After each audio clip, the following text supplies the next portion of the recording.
Istri saya hutang puasa selama 3 bulan karena halangan hamil dan menyusui. Bagaimana yang dianjurkan Rasulullah? Apakah bayar fidyah atau bayar puasa?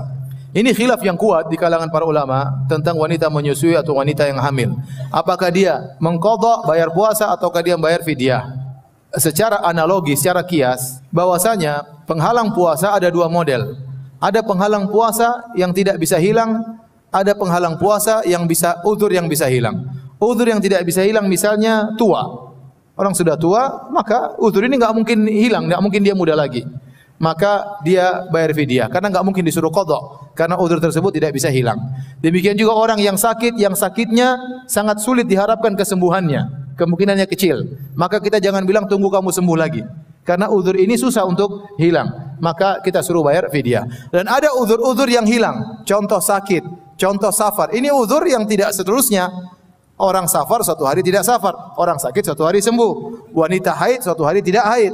Nah, uzur-uzur yang bisa hilang ini maka tidak boleh bayar fidyah, tapi harus dengan apa? Mengqadha.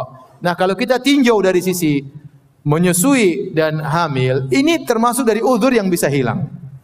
Oleh karenanya jumhur ulama berpendapat wanita yang hamil dan menyusui harus mengqadha.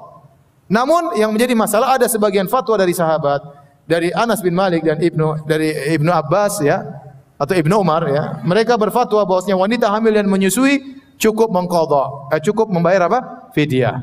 Maka saya katakan agar kita keluar dari khilaf, kalau kita bayar dengan mengqadha tidak ada yang mengatakan tidak sah. Tapi kalau kita bayar dengan fidyah masih ada yang mengatakan tidak sah. Oleh karena saya katakan wanita yang tidak puasa karena hamil dan menyusui, kalau dia bisa mengqadha dia mengqadha, tapi kalau dia enggak mampu maka dia bayar apa? Fidyah. Dia bayar fidyah karena itulah fatwa dari Anas bin Malik atau dari 2 orang sahabat dan kita tidak mengenal ada sahabat yang mengingkari. Wallahu a'lam bishawab.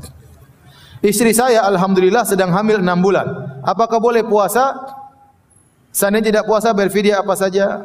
Apa qadha juga ya. Di antara keindahan syariat Islam juga memandang maslahat janin. Jika ternyata dokter mengatakan seorang ibu jangan berpuasa tatkala hamil, maka jangan puasa. Tanya ke dokter, jangan tanya sama saya ya. Jadi dokter lebih tahu kondisi bayi Anda.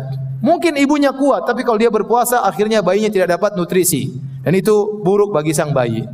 Oleh karenanya kalau memang lebih baik berbuka saja meskipun dia kuat. Bukan dia pikirkan dirinya, dia pikirkan apa? Janinnya. Maka kalau dokter mengatakan puasa. Kalau dokter mengatakan jangan puasa, ya sudah tidak usah puasa. Adapun apakah mengqadha atau bayar fidyah sudah kita jelaskan di pertanyaan yang pertama.